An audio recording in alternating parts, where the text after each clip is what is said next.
অনেক দিন পর আমাদের দোকানে পোয়া মাছ নিয়ে এসছে, তো পোয়া মাছ আজকে আমি ভুনা করবো।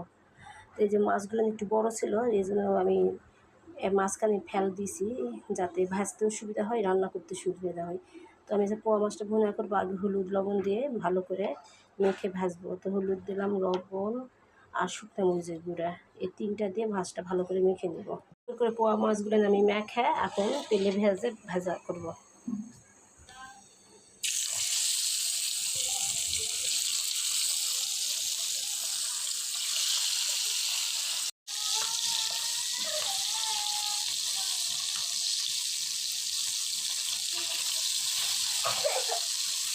আমি মশলা সুন্দর করে কষাই নিচ্ছি, ভুনা করবো দেখা। তো এই যে আমার মশলাটা কষানো হয়ে গেছে, আমি এখন পোয়া মাছগুলো নিজে ভাজা পোয়া মাছ দিয়ে দিলাম, দিয়ে এখন ভুনা রান্না করতেছি।